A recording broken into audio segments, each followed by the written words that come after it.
Et mon arrière-grand-mère, parce qu'elles sont toujours en vie, elles viennent, elles tapent le doigt comme ça, ma petite sœur au front. Et toi, tu es têtu. On t'a dit que tu ne vas pas te marier, mais tu veux insister. C'est là où dans le songe, j'ai dit, ah, grâce, mais toi, tu vas te marier avec un prophète. Mais pourquoi ton mariage est combattu? Elle m'a dit, la grande, mon mariage n'est pas combattu. J'ai dit, ok, en tout cas, moi je sais, ok, je crois. Papa Félix, il apparaît toujours. J'ai dit, ah, mais l'homme là, il apparaît dans mon village, à chaque fois. Et c'est lui qui est maintenant venu comme le monteur de la famille, l'oncle de la famille qui est venu parler tout. Il était bête, comme ça. J'ai dit, ah, il a parlé.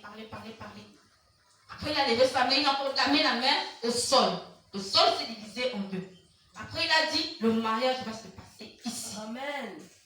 Ma petite soeur est arrivée la semaine dernière. Elle m'a retrouvée chez maman Ika parce qu'elle partait au village. Amen. Vu que les parents avaient refusé le mariage à Libreville. Ma tante, parce que ma grand-mère n'a fait que 2 enfants, ma tante qui m'a élevée et ma maman. La tante a dit, si tu veux que le mariage se passe, tu me payes d'abord. Elle est descendue, elle m'a appelée, elle est descendue au village. Même ma grande soeur, côté paternel, toutes les grandes sœurs étaient en colère. J'ai dit, maman, va rentrer, que le Dieu t'accompagne. Amen. Quand elle est partie, quand je l'ai appelée, j'ai dit, maman, les nouvelles là-bas, c'est comment par rapport au mariage? Elle sourit, elle dit, non, le mariage va se passer ici, à Mayumba. J'ai dit, ah, Amen. mais quand je t'avais dit que le mariage va se passer à Mayumba, tu disais non, tu voulais toujours Libreville. J'ai dit, moi, je vois mon prophète dans le rêve. Tu vas te marier avec le prophète. Demande à ton prophète de se mettre en prière. Parce que moi, je sais que mon prophète prie déjà vu que je le vois dans mes rêves. Je ne sais pas pourquoi il apparaît dans mes rêves. Tu n'as pas vu un visage. Après la fin de tour, à Gamba, tu as une commis du côté paternel. Elle a dit voir la grand-mère. Elle dit à la grand-mère me demande. Elle travaille, hein. La petite soeur regarde, elle me dit ça. Ah, je me dis à la grand-mère, elle me.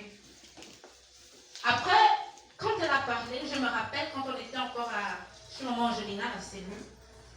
Pendant les temps de prière du vêtement sale, j'avais même dit ça à maman Ika. Que j'avais fait pendant la prière, je me voyais à Gamba. Dans le temple de la grand-mère de Kakarondo. Je me voyais en train de voir comment on levait les cheveux, les ongles et on mettait ça aux toilettes. Et après, la grand-mère pose la question à la petite sœur pour dire qu'elle travaille comment? Tu es sûre qu'elle travaille? Je sais qu'elle a fini l'école depuis, mais tu es sûre qu'elle travaille? La petite sœur était en disant oui, elle travaille. Elle me dit, mon yaya, elle est sortie, elle est allée au temple, elle est ressortie. Après, elle a seulement prononcé une parole que les enfants de Nanga. Ça veut dire quoi? La petite soeur m'a appelé en me disant, je dis, maman, moi je sais ce que j'ai fait. J'ai vu comment je reprenais ce qui m'appartenait. Parce qu'on disait